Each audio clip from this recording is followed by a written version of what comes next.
சீமானுக்கும் விஜய் அவர்களுக்கும் தான் 2026 சட்டமன்ற தேர்தலில் போட்டி அப்படின்ற ஒரு விஷயங்களையும் சமூக ஊடகங்கள்ல உலாவி வருது.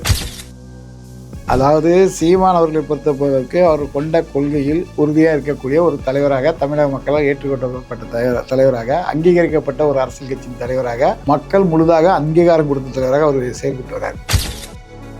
ஆனால் அவருடைய வரைக்கும் போய் சேர்ந்த ஆட்கள்லாம் யாருன்னா வேற ஒரு கட்சியிலிருந்து தூக்கி எறியப்பட்டவர்கள் தான் அவர் கட்சியில் போய் சேர்றாங்க. அதாவது ஆதவர்ஜனாக இருக்கலாம், செங்கோட்டையனாக இருக்கலாம், யாராக வேணா இருக்கலாம்.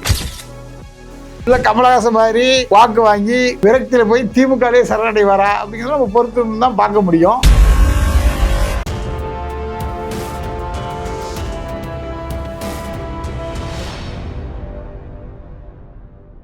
தமிழ் நேயர்களுக்கு வணக்கம். நான் உங்கள் பிருந்தா சங்கர். இன்று நம்மோடு சிறப்பு விருந்தினராக இணைந்திருப்பது தமிழ்நாடு நாடார் சங்கத்தின் தலைவர் முத்துரமேஷ் நாடார் அவர்கள். வணக்கம் சார். வணக்கம்மா. எப்படி இருக்கீங்க? நல்லா இருக்கேன். நீங்க நல்லா இருக்கீங்களா? நல்லா இருக்கேன் சார். சீமான் அவர்களுடைய அரசியல் மக்கள் கவனிக்க ஆரம்பிச்சிட்டாங்க அப்படின்னு சொல்லிட்டு பலரும் கருத்துக்கள் சொல்லிட்டு இருந்தாங்க. இருந்தாலும் அவர்களை ஒரு புறம் ட்ரோல் பண்ணக்கூடிய விஷயங்களும் நடக்குது. இன்னொன்று, சீமானுக்கும் விஜய் அவர்களுக்கும் தான் 2026 சட்டமன்ற தேர்தலில் போட்டி அப்படின்ற ஒரு விஷயங்களையும் சமூக ஊடகங்கள்ல உலாவி வருது. இந்த விஷயங்களெல்லாம் நீங்க எப்படி சார் பாக்குறீங்க? அதாவது சீமான் அவர்களை பொறுத்தவரைக்கு அவர் கொண்ட கொள்கையில் உறுதியாக இருக்கக்கூடிய ஒரு தலைவராக, தமிழக மக்களால் ஏற்றுக்கொள்ளப்பட்ட தலைவராக, அங்கீகரிக்கப்பட்ட ஒரு அரசியல் கட்சியின் தலைவராக, மக்கள் முழுதாக அங்கீகாரம் கொடுத்த தலைவராக அவர் செயல்பட்டு வர்றார். இப்போ கொள்கைக்காக அப்படின்னா, இப்போ உதாரணத்துக்கு அவர் பல கோடி ரூபாய்களை கையூட்டாக பெற்றுக்கொண்டு சில அரசியல் வியாதிகளை போல அவர் என்ன பண்ணிடலாம், கூட்டணிங்கிற பேரில் விலை போயிடலாம். ஆனால் அவர் அப்படி போக மாட்டார் அப்படிங்கிறத அவர் உறுதியாக சொல்லிக்கிட்டே இருக்கார். எத்தனையோ கட்சிகள் எத்தனையோ முறை கூட்டணிக்கு அவரை அணுகும் போது கூட கொண்ட கொள்கையில் லட்சியத்தில் உறுதியாக இருக்கக்கூடிய தலைவராக, தன்னை நிலைநாட்டக்கூடிய தலைவராக இருக்கிறார். அதே விஜய் அவர்கள் பார்த்திங்கன்னா, எங்கள் கூட கூட்டணிக்கு வாங்க, ஆட்சியில் பங்கு தருகிறோம், எங்களுக்கு ஒரே அஜெண்டா தான், என்னை விஜய் அவர்களும் முதலமைச்சரை ஏற்றுக்கிட்டு யார் வேணாலும் வாங்க, நம்ம கூட்டணி பேசுவோம்னு சொல்லி பல பேரை கூட்டணி பேசிகிட்டு இருக்காங்க. ஆனால் அவருடைய வரைக்கும் போய் சேர்ந்த ஆட்கள்லாம் யாருன்னா வேற ஒரு கட்சியிலிருந்து தூக்கி எறியப்பட்டவர்கள் தான் அவர் கட்சியில் போய் சேர்றாங்க. அதாவது ஆதவர்ஜனாக இருக்கலாம், செங்கோட்டையனாக இருக்கலாம், யாராக வேணா இருக்கலாம். இவங்கெல்லாம் பார்த்தீங்கன்னா விலாசம் முகவரி இல்லை, முகவரியை தொலைத்த நபர்களுக்கெல்லாம் முகவரி கொடுக்கக்கூடிய ஒரு புகலிடமாக யார் இருக்கா? விஜய் இருக்கார். ஆனால் அவர் எதிர்பார்த்த மாதிரி காங்கிரஸோ இல்லை விடுதலை சிறுத்தைகளோ இல்லை வேற பெரிய கட்சிகள் ஏதாவதோ அப்படின்னு எதுவுமே வரலை. அப்படிங்கும்போது எதுக்காக வரலைன்னா, இப்போ விஜயகாந்த் அவர்களை முதலமைச்சர் வேட்பாளராக ஏற்றுக்கொண்டு மக்கள் நல கூட்டணி உருவாகிச்சு. அப்போது விஜயகாந்த் தன்னுடைய வாக்கை நிரூபித்த ஒரு தலைவராக, ஒரு செல்வாக்கு உள்ள தலைவராக, ஒரு தன்னை மக்களுடைய எவ்வளோ செல்வாக்கு நிரூபித்த ஒரு தலைவர். அப்படி இருக்கும்போது அவரை ஏற்றுக்கொண்டார்கள். விஜய் அவருக்கு செல்வாக்கு இருக்கா இல்லையா, இல்லை விசிலடிச்சாங்க கூட்டம் தான் அவர் கூட இருக்கா, அவங்களுக்கெல்லாம் ஓட்டு இருக்கா இல்லையா, இதே பெரிய குழப்பத்தில் இருக்கிறதுனால யாரும் பெருசாக அங்கே போகிறதுக்கான ஒரு சூழல் இல்லை. ஆனால் காங்கிரஸ் போகிறதாகவும் பேச்சுவார்த்தை நடத்துகிறதாகவும் நமக்கு தகவல்கள் வருகிறது. அது உறுதியானதுக்கப்புறம் தான் நம்ம அதை பற்றி சொல்ல முடியும். அந்த வகையில் விஜய் அவர்கள் சீமானுக்கு போட்டி அப்படிங்கிறதுலாம் எந்த வகையிலையும் ஏற்றுக்கொள்ள முடியாது. அவருக்கு போட்டியான கட்சி தமிழ்நாட்டில் கிடையாது. ஏன்னா அவர் புதுசாக உருவான ஒரு குழந்தை. விஜய் ஒரு குழந்தை. அவர் இப்போ தான் தவழ்ந்துக்கிட்டு இருக்காரு. அதுக்கப்புறம் நடைபெயர்ந்து நடந்து ஓடி ஆடி அதுக்கப்புறம் தான் சீமான் போன்றவர்கள் கூட அவர் முதல்ல போட்டிக்கு வர முடியும். இப்போ அவர் எலெக்ஷனில் முதல்ல 234 தொகுதி வேட்பாளர் நிறுத்துவாரா? நிறுத்தினால் அவருடைய கட்சியுடைய வாக்கு வங்கி எவ்வளோ வரும்? இல்லை கமலஹாசன் மாதிரி வாக்கு வாங்கி விரக்தியில் போய் திமுகவே சரணடைவாரா அப்படிங்கிறத நம்ம பொறுத்து தான் பார்க்க முடியும். அரசியல் என்பது நிரந்தர நண்பர்கள எதிரி இல்லைங்கிறத தாண்டி இந்த இடத்துல விஜயையும் சீமானவர்களையும் ஒப்பிடுவதேங்கிறது தவறு. சீமானவர்கள் எத்தனை தடவை தேர்தலை சந்தித்தவர்கள். இப்போ இவங்க 3 வருஷமாக கட்சி நடத்துகிறாங்க. இடைத்தேர்தலும் வந்துச்சு, எலெக்ஷன் நின்னாங்களா? ஒரு இடைத்தேர்தலில் தன்னுடைய செல்வாக்கு என்னென்ன பார்ப்போம்னு சொல்லி முயற்சி பண்ணாத ஒரு தலைவர் தான் விஜய். அப்படிப்பட்ட ஒரு தலைவரை நீங்கள் சீமானன் ஒப்புறதுலாம் எந்த வகையிலும் ஏற்றுக்கொள்ள முடியாது. அது ஏற்றுக்கொள்ளக்கூடிய இடத்துல அவங்களுக்கு இல்லை. இன்னொரு விஷயம், சீமான் அவர்கள் அதாவது முதல்ல விஜய் அவர்களை ரொம்பவே ஆதரித்தாங்க. என்னுடைய தம்பி அரசியலுக்கு வர்றாங்க, என்னுடைய கொள்கை ஒத்து போச்சுன்னா கண்டிப்பா அவருக்கு முழுமையா சப்போர்ட் பண்ணுவேன். அதற்கு பின்பு கடுமையா எதிர்த்தவரும் சீமான் அவர்கள் தான். இப்போ அந்த ஜனநாயகம் பட தொடர்பாக சீமான் அவர்கள் விஜய்க்கு ஆதரவு தெரிவித்ததுனால பயங்கரமா சமூக வலைதளங்கள்ல சீமான் யாரு பக்கம் இருக்கிறாருன்னே தெரியல, இப்ப அவர் தான் நடு ரோட்ல நடுநிலையில இருக்கிறாரு அப்படின்ற மாதிரியான விமர்சனத்தை முன்வைக்கிறாங்களே சார், இதை நம்ம எப்படி புரிஞ்சுக்கலாம்? அதாவது அவர் தன்னுடைய கொள்கையிலும் லட்சியத்திலும் பின்வாங்கவே இல்லை. தலைவா பட பிரச்சனையாக இருக்கலாம், கத்தி பட பிரச்சனையாக இருக்கலாம், தர்பார் பட பிரச்சனையாக இருக்கலாம், இப்படி எல்லா விஜயோடைய பட பிரச்சனைக்கெல்லாம் முதலாக குரல் கொடுத்து அந்த பிரச்சனையை சரி செய்வதற்கு காரணமாக இருந்தவர் அண்ணன் சீமான். அதே கொள்கை தான் இன்றைக்கி ஜனநாயகம்லையும் அவர் அந்த ஸ்டாண்டை மாற்றலை. இப்போ அவர் வந்து விஜய்க்கு அவருக்கு முரண்பாடு. திராவிடம் தமிழம், தமிழ் தேசியம், இது ரெண்டு என்னுடைய இரு கண்ணங்களும் விஜய் சொல்கிற இடத்துல முரண்பாடாக இருக்குது. அப்போ நீ ஒன்று தமிழ் தேசியம்னு சொல்லு, இல்லை திராவிடன்னு சொல்லு, நடுரோட்டில் நின்று ரெண்டுக்கு நடுவில் நின்று அடிபட்டு போகாதுன்றது அவரோட கொள்கை. விஜய் என்கிற ஒரு நடிகர் மீதோ அவர்களுடைய ரசிகர்கள் மீதோ அண்ணன் சீமான் அவர்களுக்கு எந்த ஒரு காழ்ப்புணர்ச்சியும் கிடையாது. இப்போ நாளைக்கு விஜய்க்கு ஒரு பிரச்சனைனா முதல்ல அறிக்கை கொடுக்கறதோ கூட போய் நிற்கிறதோ யார் நிற்பா? அண்ணன் சீமான் அவர்கள் தான் நிற்பாங்க. அதில் அவருக்கு மாற்றுக்கிறதே கிடையாது. இதுதான் ஏற்கனவே உள்ள படத்தில் நம்ம பார்த்தது. அதே விஷயத்தை ஜனநாயகலையும் பண்ணியிருக்காருங்கிறது. அவருக்கு வந்து விஜய் மீது எந்த ஒரு காழ்ப்புணர்வும் கிடையாது. விஜய் அவர் வந்து ஒரு போட்டியாளரும் எடுத்துக்கொள்ளவில்லை அப்படிங்கிறது உறுதிப்பட தெரிவிக்குது. அவர் அரசியலுக்கு வரும்போது சரி நம்ம தம்பி ஒரு தமிழ் தேசிய அரசியல் வருவான், நம்மளாம் சேர்ந்து பயணித்து ஒரு தமிழ்நாட்டில் ஒரு மிகப்பெரிய மாற்றத்தை உருவாக்குறதுக்கு உறுதுணையாக இருப்பான்னு எதிர்பார்த்தது. அது நடக்கவில்லைங்கிறது அவர் மேலே ஒரு வருத்தம். கருத்து ரீதியாக தான் மோதலே தவிர மற்றபடி தனிப்பட்ட மோதலும் கிடையாது, தனிப்பட்ட பகையும் ஒன்றுமே கிடையாது. ரெண்டு பேரும் வந்து சினிமா சம்பந்தப்பட்ட விஷயங்களும் விஜய்க்கு எப்போது எந்த பிரச்சனையும் வந்தாலும் அது ஜனநாயக பிரச்சனையாக இருந்தாலும் முதலில் அவருக்கு ஆதரவாக குரல் கொடுக்கும் நபராக சீமான் இருக்கார். ஏன் அப்படி பார்த்தீங்கன்னா நீங்கள் சொல்கிற இன்னைக்கு நம்ம தமிழக முதல்வர் ஸ்டாலினே யாருக்கு ஆதரவாக இருக்கார்? விஜய்க்கு ஆதரவு. அப்போ சீமான் சொன்னது மட்டும் நீங்கள் பேசக்கூடிய நபர்கள். ஸ்டாலின் பேசுறது ஏன் நீங்கள் சொல்கிறீங்க? ஸ்டாலினுக்கும் அப்போ விஜய்க்கு என்ன சம்பந்தம்? விஜய் எல்லா மீட்டிங்லையும் கடுமையாக விமர்சனம் பண்ணுறது ஸ்டாலினை தான் பண்ணுறாரு. அதுவும் அங்கிள்லாம் கலாய்க்கிறாரு. அப்படிப்பட்ட கலாய்க்கக்கூடிய விஜய்க்கு ஆதரவாக பேசக்கூடிய தலைவராக யார் இருக்கா?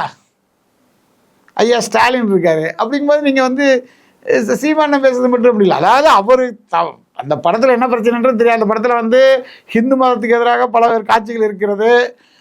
இது இந்திய ராணுவம் சம்மந்தமாக அவங்க என்ஓசி வாங்க நிறைய காட்சிகள் வைத்திருக்காங்க. சென்சார் போர்டு வந்து அதை சரி பண்ணுங்கன்னு சொல்லியிருக்கு. அதை அவங்க சரி பண்ணுற வேலையை பார்க்கணுமே தவிர இது போன்ற வேலைகளை பார்க்கறதுங்கிறது தவறு. இது வந்து பொதுமக்களுடைய கருத்து. இதனால் இந்த படத்துக்கு தடை வரக்கூடாது. கிட்டத்தட்ட 500 கோடி ரூபா முதல் போட்டிருக்கு இந்த படம் எடுத்திருக்காங்க. அதில் டெக்னீஷியன்லேருந்து தயாரிப்பாளர்லேருந்து பல பேர் பாதிக்கப்படக்கூடாது, விநியோகஸ்தர்லேருந்து யாரும் பாதிக்கப்படக்கூடாதுங்கிற அடிப்படையில் அரசியல் கட்சி தலைவருங்கிற வகையிலையும் தன்னுடைய தம்பி விஜய்ங்கிறதுலையும் அண்ணன் சீமான் அவருக்கு ஆதரவு நிற்கிறார். கண்டிப்பா சார். 2026 சட்டமன்ற தேர்தலில் வந்து கிட்டத்தட்ட 4 முனை போட்டி அப்படின்றது இப்ப வரைக்குமே உறுதியா இருக்கு அப்படின்னே நம்ம சொல்லலாம். ஒரு புறம் இந்தியா கூட்டணி, ஒரு புறம் என்டிஏ கூட்டணி, இன்னொரு புறம் சீமான் அவர்கள், இன்னொரு புறம் டிவிகே விஜய் அவர்கள் நிற்கிறாங்க. இப்போ அதாவது 3வது அங்கீகாரம் பெற்ற கட்சியாக நாம் தமிழர் கட்சி இருக்கு. ஆனா நேற்று புதிய தலைமுறைக்கு காங்கிரஸ் உடைய மூத்த தலைவர் அதாவது பிரவீன் சக்கரவர்த்தி அவர்கள் வந்து ஒரு இது கொடுத்துருக்காங்க. இப்போ 3வது கட்சியா 3வது இடத்திற்கு போட்டி அப்படின்னா அது விஜய் அவர்கள் தான். அதிமுகவிற்கு இப்போ அதிமுகவே பின்தள்ளக்கூடிய நிலையில தான் விஜய் அவர்கள் இருக்கிறாங்கன்னு சொல்லிட்டு பிரவீன் சக்கரவர்த்தி அவர்கள் பேசியிருக்காங்களே சார், இது எப்படி பாக்குறீங்க? இல்லை, இது வந்து ஒரு நகைச்சுவைக்காக நம்ம எடுத்துக்கணுமே தவிர மற்றபடி அதை சீரியஸாக எடுத்துக்க வேண்டியது. ஏன்னா கிட்டத்தட்ட அதாவது தனித்தனினாலும் 18% ஓட் பேங்க் வந்து விஜய் அவர்களுக்கு இருக்கு அப்படின்னு சொல்றாங்களே சார். அதாவது யார் வேணாலும் எத்தனை சதவீதம் இருக்கான்னு சொல்லிக்கலாம். தீர்ப்பளிக்கிற இடத்துல யார் இருக்கா? மக்கள் தான் இருக்காங்க. இப்போ போன தடவை பாருங்கள், ஊடகத்தில் சீமான் அவர்களை புறக்கணித்து விட்டு 3 கட்சியும் முன்னிலைப்படுத்தினாங்க. ஒன்று அதிமுக கூட்டணி, இன்னொன்று திமுக கூட்டணி, இன்னொன்று மக்கள் நல கூட்டணி. சரி, மக்கள் நல கூட்டணி அது என்ன கட்சி? இது மக்கள் நீதி கட்சி. இவங்க கூட்டணி. இந்த 3 கட்சியும் பிரதானப்படுத்தி என்னென்னமோ படம் எல்லாம் காமிச்சாங்க. சீமானா அப்பவும் கொண்ட கொள்கையில் உறுதியாக தனிச்சு நின்னார். 117 பெண்கள் 117 ஆண்கள்ங்கிற கொள்கையில் உறுதியாக இருந்தாங்க. அப்போ அப்படி போட்டி இடும்போது மக்கள் கொடுத்த மக்கள் யாருக்கு எவ்வளோ கொடுத்தாங்க? கமலஹாசனுடைய கட்சி கூட்டணி கட்சியெல்லாம் சேர்த்து வாங்கினது வெறும் 3.82% தான். சீமானா 4.1 போயிட்டாங்க. அப்படிங்கும்போது 3வது இடத்துல ஊடகங்கள் பொய்யாக கட்டமைத்த, இப்போ விஜயை கட்டமைக்க முயற்சி பண்ணுறாங்களே நீங்கள் சொன்ன காங்கிரஸ்காரங்க உள்ளிட்டவர்கள், அந்த மாதிரி முயற்சித்தவர்களுக்கு சம்புட்டி அடியாக மக்களுடைய தீர்ப்பு 3வது பெரிய கட்சி தமிழ்நாட்டில் நாம் தமிழர் தான்ங்கிறத உறுதிப்பட தெரிவித்தாங்க. இன்னைக்கு 8% தாண்டி அரசியல் பண்ணிகிட்டு இருக்கிற சீமான் அவர்களையும் பொதுவாக அவ்வளோதான். அதாவது இது வந்து சும்மா ஒரு ஜோசிக்காரங்க மாதிரி, குடியிருப்பு ஜோசிக்கிற மாதிரி விஜய் முதலமைச்சர் அந்த மாதிரி பேசுறது வந்து ஏற்றுக்க முடியாது. இவங்ககிட்ட எந்த டேட்டாவும் கிடையாது. விஜயோட செல்வாக்கு என்னன்னு இது வரைக்கும் நிரூபிக்கப்படலை. இப்போ ஒரு இடைத்தேர்தலை சந்திச்சிருந்தாரு, அதில் உதாரணத்துக்கு ஒரு ஓட்டு வாங்கினார், ஒரு 5000 ஓட்டு வாங்கினாரு, இல்லை ஒரு 20000 ஓட்டு வாங்கினாரு, இல்லை 2000 ஓட்டு தான் வாங்கினாருன்னா அவரோட சதவீதம் என்னன்னு தெரிஞ்சிருக்கும். அவர் அந்த மாதிரி எதுவுமே செய்யலையே. செய்யாத ஒரு நபரை, தன் பலத்தை நிரூபிக்காத ஒருவரை அவங்க எதுக்கு அதை சொல்றாங்கன்னா, காங்கிரஸ் திமுகவுடன் கூட்டணி வைக்கக்கூடாது, திமுகவை வந்து கூட்டணி விட்டு நம்ம வெளியேறணும், நமக்கு ஆட்சியில் பங்கு வேண்டும். அப்போ விஜய்கிட்ட 18% இருக்கு, 28% இருக்குன்னு சொன்னாதான் அகில இந்திய காங்கிரஸ் தலைமை வந்து திமுக கூட சேர வேணா, விஜய் கூட சேர்ந்து நமக்கு கிட்டத்தட்ட சீட்டு தொகுதிகளும் ஒரு 100க்கு பக்கம் தருவாங்க, 80-85 தொகுதி தருவாங்கன்றாங்க, அமைச்சர்களும் ஒரு 5-6 பேர் ஆயிடுவாங்க, கூட்டணி ஆட்சி நம்ம கொண்டு வந்தாலாங்கிற அடிப்படையில் அவர் பேசுறாரு. மற்றபடிக்கு அவர் பேசுறது வந்து முழுக்க முழுக்க அரசியல். அவர் வந்து டேட்டாவோட மக்கள் ஏற்கனவே வாக்களித்துங்கிற அடிப்படையில் பேசினால் அதுக்கு நம்ம வேற மாதிரி பேசலாமே தவிர, இது வந்து அவருடைய ஆசை. காங்கிரஸுடன் விஜய் கூட்டணி வைக்க வேண்டிய ஆசையை அவர் இந்த மாதிரி அவருக்கு 18% இருக்குது சொல்றதே சொல்லுங்க, எதுக்கு 18 58ன்னு சொல்லுங்க, உங்களுக்கு யார் வேணாங்க சொல்லிட்டு போங்க, காசா படமா சொல்லிக்கிட்டே நீங்க பாட்டு போக வேண்டியதான். மக்கள் தீர்ப்புங்கிறது நம்ம பொறுத்து தானே பார்க்க முடியும். முதல்ல நீங்க 234 தொகுதியில் போட்டிடுவீங்களா, உங்களுடைய போட்டியிருக்கு வேட்பாளர் இருக்காங்களா, அந்த வேட்பாளர் மக்கள்கிட்ட வந்து ஏற்கனவே அறிமுகமானவர்களா, அவர்கள் பெறக்கூடிய வாக்குகள் என்ன, இதெல்லாம் நம்ம பொறுத்து தானே பார்க்க முடியும். பார்க்காம எதுவும் சொல்ல முடியாதுல்ல. கண்டிப்பா. இப்ப சீமான் அவர்கள் மாற்றத்தை விரும்பும் மக்களுக்கான மாநாடு அப்படின்னு பிப்ரவரி 21 திருச்சியில மாநாடு நடக்க இருக்குது. மிகப்பெரிய ஒரு அளவுல வந்து மாநாடு வந்து நடக்க இருக்குதுன்னு சொல்றாங்க. கிட்டத்தட்ட 234 தொகுதி வேட்பாளர்களையும் அந்த மேடையில நிறுத்துவதாகவும் சொல்லியிருக்காங்க. அந்த வகையில திருநங்கை சமூகத்தை ஆதரிக்கணும் அப்படின்னு வில்லிவாக்கத்துல திருநங்கை வேட்பாளர் ஒருவரை நிப்பாட்டியிருக்காங்க. அவங்கள அந்த திருநங்கை வேட்பாளரை வந்து இப்போ தாவேகா உடைய ஆதரவாளர்கள், தொண்டர்கள் இவங்க வந்து அதாவது மறைமுகமா இல்ல, நேரடியாவே கடுமையான சொற்களால வந்து விமர்சனம் செய்யறாங்களே சார். இத விஜய் தரப்புல இருந்து எந்த ஒரு அறிக்கையோ, இந்த மாதிரியான விமர்சனத்தை நீங்க முன்வைக்க கூடாதுன்னு எந்த ஒரு அறிக்கையோ ஒரு கண்டனமோ தெரிவிக்காம இருக்கு. சீமான் அவர்களும் பெரிதா இத பத்தினியான கண்டனத்தை வந்து தெரிவிக்காம இருக்காங்களே. இல்ல, இதை பத்தி பேச வேண்டிய அவசியம் இல்லை. இப்ப சீமானே இப்பதான் புதுசா அப்படி நிறுத்துறாரு அப்படி கிடையாது. ஏற்கனவே முன்னாள் முதல்வர் ஜெயலலிதா அவர்களை எதிர்த்து தேவிங்கிற திருநங்கையை நிறுத்தியிருக்காங்க. அது வந்து அரசியலில் அது ஒரு புரட்சி தான். ஒரு திருநங்கை அவர்களுக்கு நம்ம ஒரு வாய்ப்பு கொடுக்கணும், அது நம்ம சகோதரி தானே, அவங்களுக்கு ஏன் வாய்ப்பு கொடுக்கக்கூடாதுங்கிற அடிப்படையில் செயல்படுறது. இது புரியாத தெரியாத அரசியல் கைக்குழந்தைகள் அது பாட்டு எதாவது கத்திட்டு கிடக்கும். அந்த கைக்குழந்தைகளை பற்றி பேசி நமக்கு நேரத்தை எதுக்கு வேஸ்ட் ஆகிட்டுன்னு சீமான் தரப்பு வந்து அதை பற்றி ஒரு விஷயமாகவே எடுத்துக்கிடலை. ஆனால் விஜய் அவர்கள் அவருக்கு அரசியல் முதிர்ச்சி கிடையாது, அரசியல் அனுபவம் இல்லை. அந்த அடிப்படையில் அவர் வந்து அவங்களை கண்டிக்கிறது கூட அவருக்கு வந்து நேரம் இல்லை.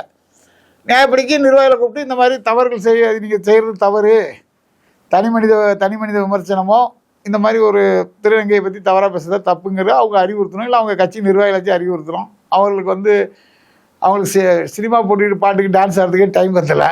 அப்படி போய் இதெல்லாம் அவங்க கவனிக்கிறதுக்கு நேரம் இருக்குமான்னு தெரியல. கண்டிப்பா. சீமான் அவர்களுடைய அரசியல் களம் குறித்து பல்வேறு விவரங்களை எங்களோட பகிர்ந்தமைக்கு நன்றி.